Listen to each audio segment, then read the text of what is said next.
रास्ते में चलते चलते कालू कौवे को एक मूंगफली मिल जाती है। कालू कौवा वो मूंगफली उठा लेता है और रास्ते में जाते जाते वो सोचता है, अगर मैं ये मूंगफली जमीन में दबा दूं तो मैं इसे एक मूंगफली से ढेर सारी मूंगफलियां ले सकता हूँ। ऐसे सोचते हुए कालू कौवा कबूतर के पास जाता है। यार कबूतर, मुझे ये मूंगफली मिली है, मैं इसे बोना चाहता हूँ, मगर मुझे ये नहीं पता कि मूंगफली पौधे के नीचे जमीन में लगेगी या पौधे के ऊपर। कालू, तुम्हें ये भी नहीं पता कि मूंगफली जमीन के नीचे लगती है। जब फसल पक जाती है तो इसका पौधा सूख जाता है और जमीन के नीचे से मूंगफली निकाल लेते हैं। फिर कालू कौवा सीधा चिड़िया के पास जाता है। चिड़िया, चिड़िया, मेरे पास मूंगफली है, चलो हम दोनों मिलकर मूंगफली की फसल उगाते हैं। जब फसल पक जाएगी तो हम इसे बांट लेंगे। चिड़िया भी मान जाती है। मैं आधी फसल लूंगी। आधी ही ले लेना, चलो हम काम शुरू करते हैं। फिर चिड़िया और कौवा जाकर मूंगफली बीजने के लिए जमीन को नरम करते हैं और मूंगफली को जमीन में दबा देते हैं। चिड़िया, अब मैं थक गया हूँ, बाकी का काम तुम करोगी। अब तुम इसे पानी दे देना और मैं घर जा रहा हूँ। ऐसा कहते हुए कालू कौवा घर चला जाता है। चिड़िया नदी से पानी लाती है और मूंगफली के बीज पर डाल देती है। ऐसे ही कुछ दिन गुजर जाते हैं और वहाँ एक मूंगफली का पौधा उग आता है, जिसे देखकर चिड़िया और कौवा बहुत खुश थे। चिड़िया, अब बहुत जल्द हमारे इस मूंगफली के पौधे पर मूंगफली लग जाएगी। कहाँ कहाँ लगेगी मूंगफली? यहाँ यहाँ पत्तों के पास। बस तुम काम ध्यान से करो, मैं तुम्हें मूंगफली ज्यादा दूंगा। जाओ अब पानी ले आओ, हमारा पौधा सूख रहा है। चिड़िया नदी से पानी लेने चली जाती है। हो, मासूम बेचारी चिड़िया, ये क्या जाने कि मूंगफली तो जमीन के नीचे लगेगी, जिसे मैं पकने के बाद जमीन से निकाल लूंगा और चिड़िया को कुछ भी नहीं मिलेगा। चिड़िया पानी ले आती है और पौधे को डाल देती है। कुछ दिन और गुजर जाते हैं। अब पौधा सूख रहा था, जिसे देखकर चिड़िया बहुत परेशान थी। कालू भैया, मैं हर रोज मूंगफली के पौधे को पानी देती हूँ, मगर ये पौधा दिन ब दिन सूख ही रहा है। और इसके ऊपर तो अभी तक एक मूंगफली भी नहीं लगी। शायद ये पौधा ही खराब है। हमने ऐसे ही इतनी मेहनत की। हम कुछ दिन और इंतजार करेंगे। अब तुम जाओ और नदी से पानी ले आओ। चिड़िया नदी से पानी लेने चली जाती है। कबूतर ने बताया था, जब जमीन के नीचे मूंगफली लगेगी तो पौधा सूख जाएगा। इसका मतलब मेरी मूंगफली अब तैयार है। फिर कालू कौवा उस पौधे को उखाड़ लेता है और उसके नीचे से सारी मूंगफली तोड़ लेता है और वहाँ से भाग जाता है। चिड़िया भी नदी से पानी लेकर आ जाती है। अरे, इस पौधे को किसने काट दिया? चिड़िया वहाँ बैठकर रोने लग जाती है। बूढ़ी फाख्ता वहाँ से गुजरती है। चिड़िया को रोते देखकर वो वहाँ आ जाती है। बेटी चिड़िया, क्यों रो रही हो?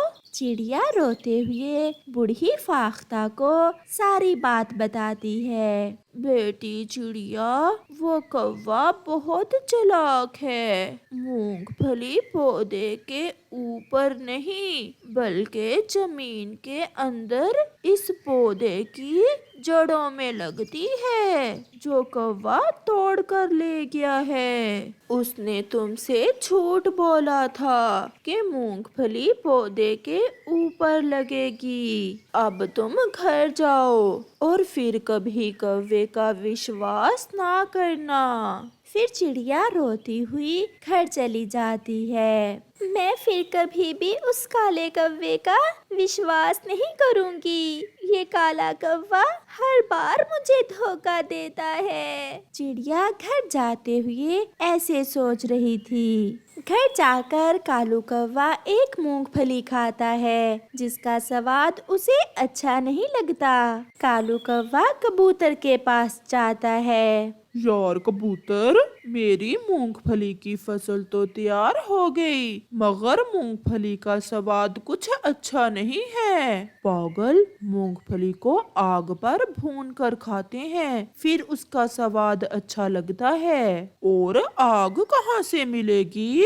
हमारे जंगल में आग केवल एक चिड़िया के पास ही है। फिर कालू कौवा शर्मिंदा होते हुए मूंगफली लेकर चिड़िया के पास जाता है। चिड़िया, मैंने आपसे झूठ बोला, मुझे माफ करना। मैंने जमीन के नीचे से मूंगफली निकाल ली थी। जाओ, अब भाग जाओ। मैं तुमसे बात नहीं करती। तुम धोखेबाज हो। चिड़िया, मुझे कबूतर ने बताया है कि मूंगफली को आग पर भून कर खाते हैं और आग तो आपके पास है। मैं इसीलिए तो आपके पास आया हूँ। अच्छा, तो मैं भी कहूँ, कालू इतना अच्छा कैसे हो गया? मैं मूंगफली अपनी आग पर भूनने के बदले में आधी लूंगी। फिर चिड़िया अपनी कढ़ाई गरम करती है और मूंगफली भूनकर उसमें से आधी ले लेती है और आधी कौवा ले जाता है। अब वो दोनों खुश थे। चिड़िया चिड़िया, जल्दी करो जल्दी करो, जंगल में बाढ़ आ रही है। सभी पक्षी ये जंगल छोड़कर जा रहे हैं, हमारे पास समय नहीं है।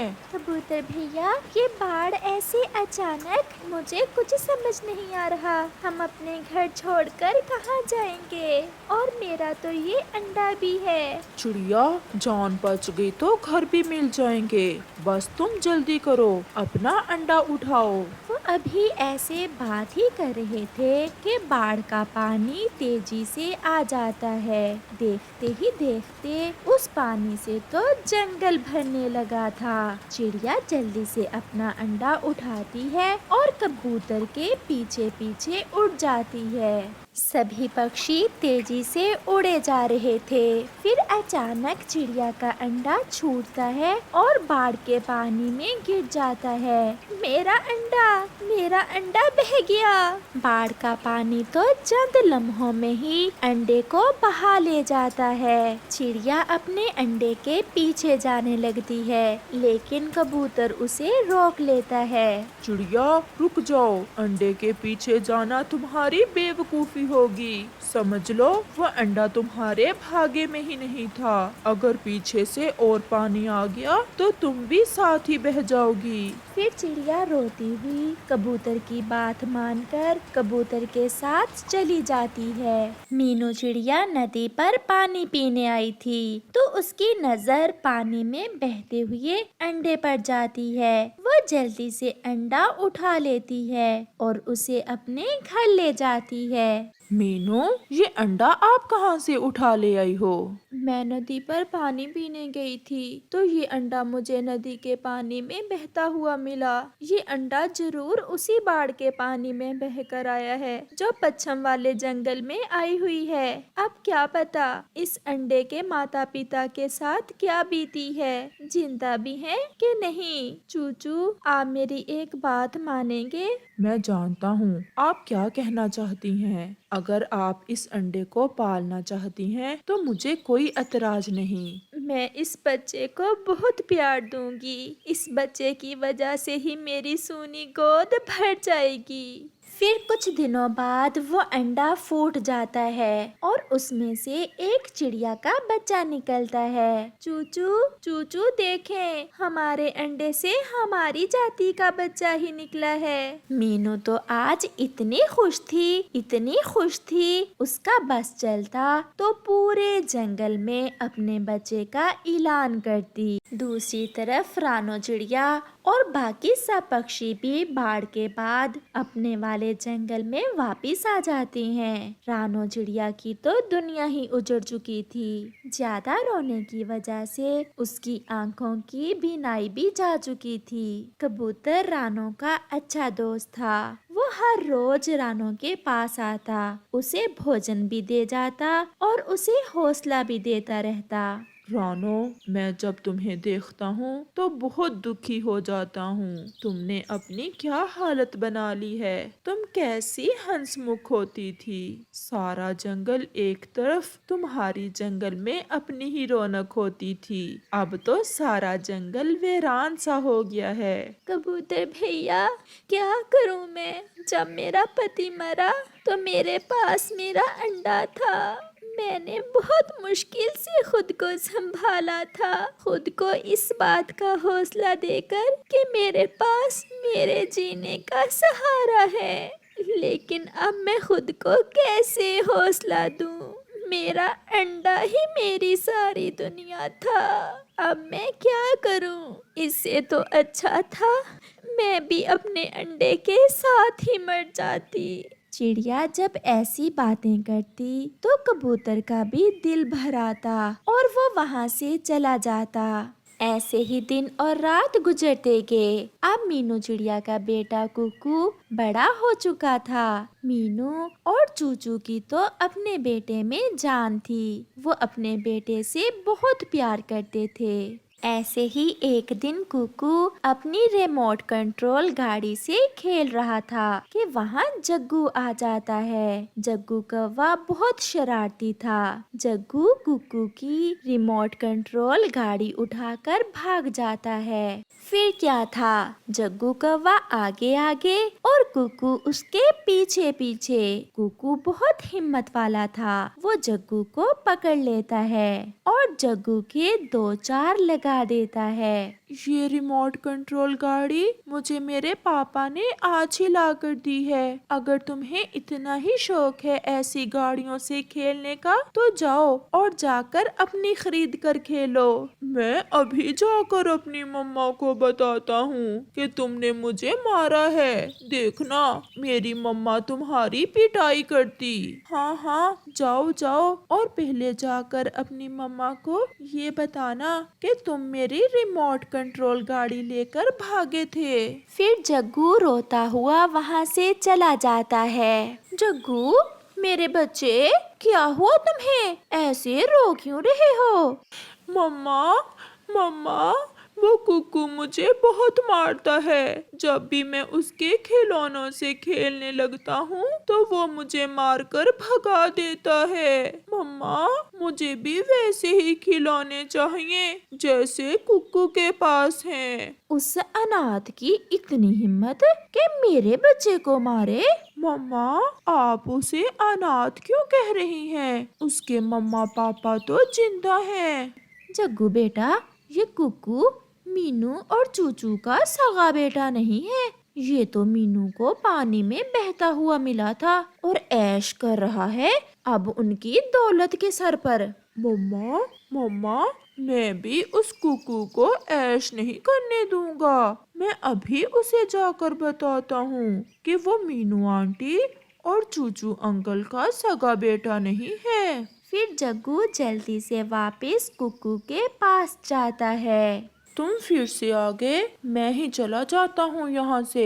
तुम जैसे शरारती पक्षियों के पास रहना ही नहीं चाहिए। हाँ हाँ, चले जाना, लेकिन जाने से पहले एक सच तो सुनते जाओ। सच? कैसा सच? तुम्हें पता है जिन्हें तुम अपने मम्मा पापा कहते हो वो तुम्हारे सगे मम्मा पापा नहीं हैं, बल्कि तुम तो उन्हें नदी में बहते हुए मिले थे।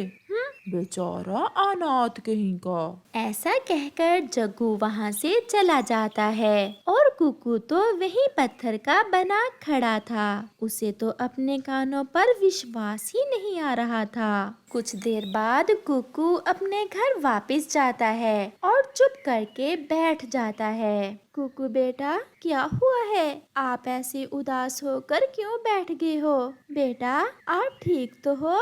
लेकिन कुकू खामोश रहता है। मीनू तो कुकू को ऐसे खामोश देखकर बहुत परेशान हो जाती है। मेरी जान, बताओ ना, क्या बात है? आप कभी भी ऐसे खामोश होकर नहीं बैठे हो। आप मेरी कसम खाकर बताएं, मैं जो पूछूंगा आप मुझे सच सच बताएंगी। बेटा, बताओ तो, हुआ क्या है? तुम क्या पूछना चाहते हो? क्या मैं आपका सगा बेटा नहीं हूँ? मीनू की तो जान ही निकल जाती है। बेटा, ये आप कैसी बातें कर रहे हो? आप हमारे ही बेटे हो। फिर मेरी कसम खाएं, अगर मैं आपका बेटा हूँ तो मेरी कसम खाकर बताएं कि मैं आपका सगा बेटा हूँ। मीनू अपने बेटे की कभी भी झूठी कसम नहीं खा सकती थी। मीनू खामोश रहती है। मम्मा, आपकी खामोशी का क्या मतलब है? मुझे सब पता चल गया, मुझे सब पता चल गया। कुकू रोता हुआ घर से बाहर निकल जाता है। चूचू भी पीछे खड़ा सब सुन रहा था। मीनू कुकू के पीछे जाने लगती है तो चूचू उसे रोक देता है। मीनू, इस समय तुम कुकू के पीछे मत जाओ। उसे इस समय कुछ समझ नहीं आएगा, लेकिन आने वाला समय उसे सब समझा देगा। कुकू सीधा गोरी कव्वी के पास जाता है। आंटी, आप बताएं, आप तो सब जानती हैं, मैं किसका बेटा हूँ? कुकू बेटा, मैं तुमसे झूठ नहीं बोलूंगी। मैं ज्यादा तो नहीं जानती, लेकिन मुझे इतना पता है कि पिछले साल पश्चिम वाले जंगल में बाढ़ आई थी और तुम उसी बाढ़ के पानी में बहकर इस जंगल में आ गए थे और मीनू ने तुम्हें उठा लिया था। मीनू तो बेऔलाद थी। उसने तुम्हारे माता पिता को ढूंढने की बजाय तुम्हें खुद ही रख लिया। अब तुम्हारे माता पिता कैसे रह रहे होंगे तुम्हारे बिना? मुझे जाना होगा अपने मम्मा पापा को ढूंढने, मुझे जाना होगा। फिर कुकू वहाँ से पश्चिम वाले जंगल की तरफ निकलता है। रात भी होने वाली थी और कुकू पश्चिम वाले जंगल में पहुँच जाता है। कुकू वहाँ एक पेड़ पर बैठ जाता है। अब अंधेरे में उसे कुछ समझ नहीं आ रही थी कि वो कहाँ जाए। कबूतर भी पास से ही गुजर रहा था। कुकू कबूतर को आवाज देता है। कबूतर अंकल, मेरी बात सुने। कबूतर कुकू के पास आता है। कहो बेटा, क्या बात है? तुम मुझे इस जंगल के नहीं लग रहे। कहाँ से आए हो बेटा और कहाँ जाना है आपको? कबूतर एक साथ ही कई सवाल करता है। अंकल, मैं इसी जंगल का हूँ, लेकिन मैं अपने मम्मा पापा से बिछड़ गया था। पिछले साल इस जंगल में जो बाढ़ आई थी, मैं उसी बाढ़ में अपने मम्मा पापा से बिछड़ गया था। कहीं ये रानू का बेटा तो नहीं है? अंकल, आप क्या सोचने लग गए? कुछ नहीं बेटा, चलो मैं तुम्हें एक चिड़िया के पास लेकर जाता हूँ, शायद वो तुम्हारी मदद कर सके। फिर कबूतर कुकू को रानो चिड़िया के घर ले जाता है। रानो बहन, ये चिड़ा इस जंगल में नया आया है, अपने माता पिता को ढूंढ रहा है। इसके माता पिता भी बाढ़ में इससे बिछड़ गए थे। बेटा, मेरे पास आओ। फिर कुकू रानो के पास जाता है। रानो कुकू को अपना पंख लगाती है। मेरा बेटा कबूतर भैया, ये मेरा बेटा ही है। मैंने जब इसे अपना पंख लगाया तो मुझे वही एहसास हुआ जैसा मुझे अपने अंडे से होता था। कुकू भी रोता हुआ चिड़िया के गले लग जाता है। चिड़िया बहन, मैं तो इस बच्चे को देखकर ही समझ गया था कि ये आपका ही बेटा है। ये तो कोई चमत्कार ही हुआ है। कुकू बेटा, आप कहाँ रह रहे थे?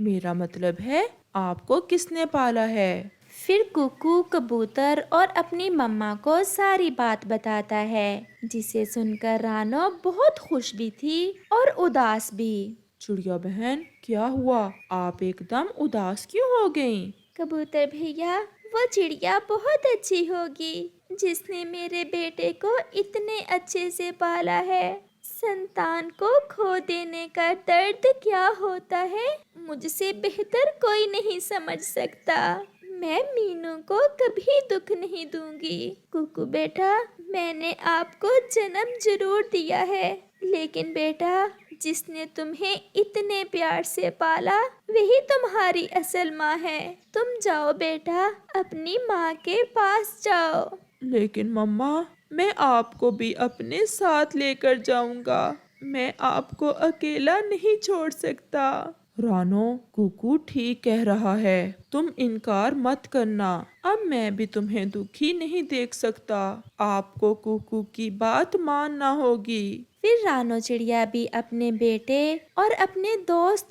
कबूतर की बात मान लेती है। मीनू भी बैठी रो रही थी और चूचू उसे चुप करवा रहा था। आप जाएं और मुझे मेरा बेटा ला कर दें। मैं अपने बेटे के बिना नहीं रह सकती। और मैं भी अपनी मम्मा के बिना नहीं रह सकता। कुकू आकर मीनू को गले लगा लेता है और वो सब खुशी खुशी का जीवन बिताते हैं और एक साथ ही रहते हैं।